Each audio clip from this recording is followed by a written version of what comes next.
સુરતની સિટી બસમાં તમે આ એક્સપિરિયન્સ કર્યો હશે કે હાથ પકડવાની જગ્યા એની અંદર કંઈ ને કંઈ મૂકેલું જ હોય, જેમ કે Hajmola, Anand, Vimal. Hello, good morning guys, તમારું સ્વાગત છે આજ તમારા મિની બ્લોગમાં. સોમથી શનિની રેગ્યુલર ડ્યુટી હું તમને આ વિડીયોમાં બતાવીશ. તો ચાલો. સવારમાં ફ્રેશ થઈને આવી ગયા અમે નવસારીના સ્ટેશન પર. ત્યાં જ આવતા મને મારો ભાઈબંધ મળી ગયો ને કે મારો ફોટો પાડી ભાઈ કે જો સ્ટાઇલ તો જો.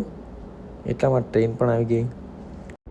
સોમવાર હોય કે શનિવાર હોય, ઇન્ટર એટલે ઇન્ટર, દરરોજનામાં ભીડ જોવા મળે જ. ઇન્ટરે ઉતાર્યા સીધા સુરત. ટ્રેનમાંથી ઉતરતા મેં આવી ગયો સીધો સિટી બસના ડેપો ઉપર.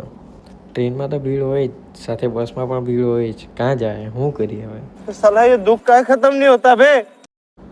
બસમાંથી ઉતરે એટલે મને લાગ્યું કે તમને વીઆર મોલના દર્શન કરાવી દેમ, એટલે મેં પહેલાં તમને વીઆર મોલના દર્શન કરાવી દીધા.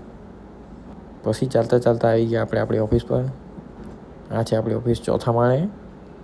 અહીંયા આવીને પહેલાં મારું કામ છે દીવાબત્તી કરવાનું. તો હું ફટફટ આવી જાઉં, ખાનામાંથી દીવાબત્તી કાઢું અને કરું. પછી દીવાબત્તી થઈ જાય એટલે જય શ્રી રામ બોલીને પીસી ચાલુ કરવાનું. મને તો બહુ ભૂખ લાગી એટલે મેં સવારે આવીને સીધો પહેલાં ઠૂસવા જ લાગી ગયો. મારી મમ્મીએ મને ગાજર ભરી આપેલું હતું ટિફિનમાં, તો હું એ સીધો ખાવા લાગી ગયો. રવિવારે ગયેલા હતા ડીજેના શૂટ પર અને એનું એડિટ બાકી હતું, તો તે એડિટ મેં પહેલાં પતાવ્યું. એડિટ કરતાં 12 વાગી ગયેલા હતા અને પછી જમવાનો સમય થઈ ગયો હતો એટલે મેં જમી લીધું.